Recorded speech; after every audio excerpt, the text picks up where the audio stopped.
Nesse vídeo vamos falar sobre os capítulos 6, 7 e 8 de Esdras. Olha que coisa interessante. Quando procuraram os documentos nos arquivos para ver se Jerusalém era uma cidade que ameaçava os reis, quando os inimigos dos judeus que estavam reconstruindo o templo acusaram eles de querer reconstruir uma cidade forte, apesar que nem falaram do templo, falaram dos muros e da cidade, mas é perigoso. Os inimigos de Israel não gostam que Israel prospere, não gostam que alguém volte e procure o bem deles. Fala no capítulo 4, versículo 1, que eles queriam ajudar e depois fala que eles ficaram com raiva. Então, aí foram procurar nos arquivos, você vai achar o que você quiser nos arquivos, né? Então eles foram procurar acusação, procurar provas de que Jerusalém tinha sido uma cidade perigosa, forte e que era uma ameaça ao governo. E acharam, e mandaram parar a obra. Aí vieram os profetas e mandaram eles recomeçar sem autorização do governo. E lembra que não tinha internet, não tinha correio, tinha só meses de ir a cavalo de um lugar para o outro, era muito longe. Gastava meses para mandar o recado e depois receber a resposta.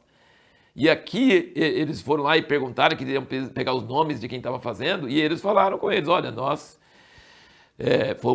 recebemos uma ordem do rei Ciro, e nós temos aqui os vasos, e ele que mandou reconstruir. Aí o pessoal, as autoridades mandaram escrever, e aí que no capítulo 6 fala que ele procurou e achou. Então, uma vez ele achou a favor dos inimigos, agora, depois que eles estavam reconstruindo, sem a ordem, só pela ordem de Deus, pelos profetas, agora ele achou a ordem de Ciro, e ele então deu uma ordem forte para que não atrapalhasse eles e que fizesse sacrifício a favor do rei e que ajudasse eles, então reverteu tudo. Então foi muito bom eles terem reconstruído sem esperar autoridades naturais. Deus move o coração dos reis.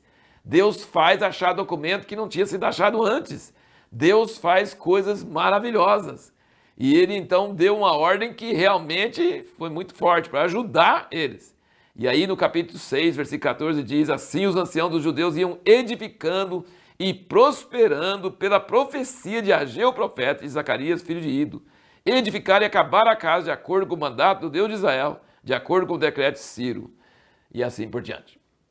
Acabaram a casa, inauguraram a casa com os sacrifícios de Moisés e com alegria na Páscoa. Interessante, eles fizeram o altar na época da festa de tabernáculos e celebraram a Páscoa na inauguração do templo. E conseguiram então celebrar essa festa da Páscoa com alegria, porque Deus tinha dado sucesso para eles e tudo deu certo. Agora, nós vemos aqui várias frases interessantes, muitas frases importantes aqui. Ele fala várias vezes que Deus mora em Jerusalém. Jerusalém é um lugar que Deus escolheu. Ele tinha falado em Deuteronômio 12 que iria escolher um lugar. E com Davi ele escolheu esse lugar. E Deus, quando ele escolhe, ele nunca esquece. Até hoje, Jerusalém é importante para Deus. Deus escolheu, ele é o Deus que mora em Jerusalém. Outra frase repetida nesses capítulos é: a mão do Senhor estava sobre mim. Aqui Esdras está falando que agora Esdras vai sair de Babilônia para Israel, e ele era um escriba muito ligado com a palavra. Você não pode separar Esdras da palavra. Ele é um sacerdote, mas ele é uma pessoa ligadíssima com a palavra de Deus. E ele então voltou. Esse é um segundo retorno depois de Zorobabel e depois de Jesuá. Quando eles voltaram, eles subiram com alguns dos filhos de Israel e tal.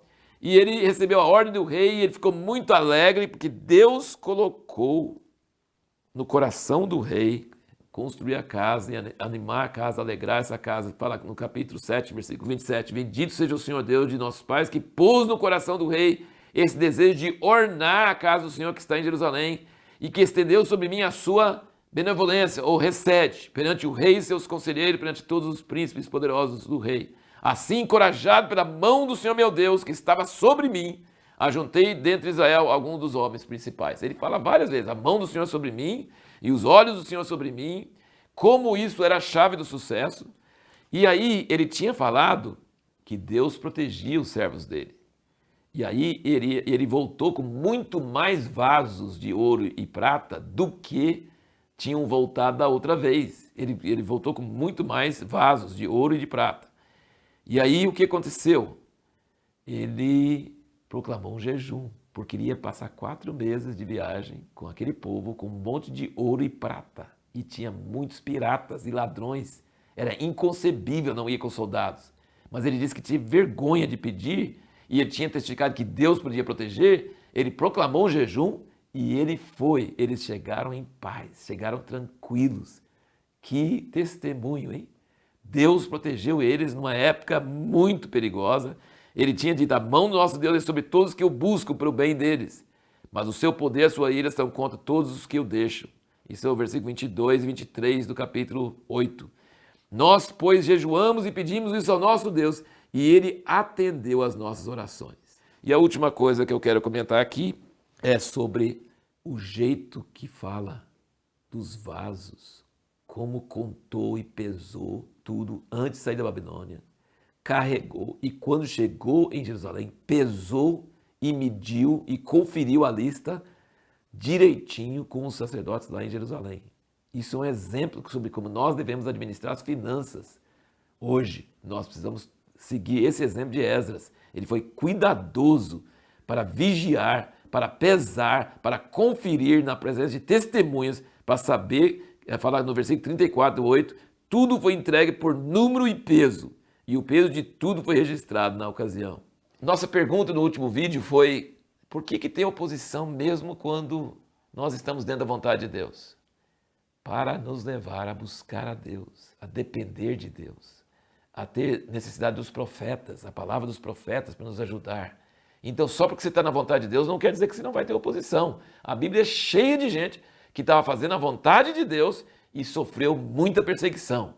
Davi é um exemplo muito grande, e tem todos, né? José no Egito, tanta oposição, tanta dificuldade. O fato de você ter oposição e dificuldade não quer dizer que você está fora da vontade de Deus, não. Eles estavam na vontade de Deus, mas foi muito difícil reconstruir o templo, muita inimizade, muita oposição, parado muitos anos. Mas Deus levantou profetas e eles obedeceram, e a palavra profética deu resultado, e conseguiram autorização, e conseguiram fazer as coisas. E Esdras não pediu ajuda, mas foi protegido por Deus, não pediu ajuda do rei, pediu ajuda de Deus e jejuou. Então a dificuldade e a oposição é necessária para que nós tenhamos testemunho da glória de Deus, do poder de Deus para nos proteger e para nos fazer depender do Senhor, precisar dele. E aqui a pergunta que nós vamos responder no próximo vídeo é: o que constitui arrependimento em termos bíblicos? Em termos bíblicos, que a gente tem ideia nossa do que é arrependimento, mas em termos bíblicos, o que é arrependimento? O que está incluído em arrependimento?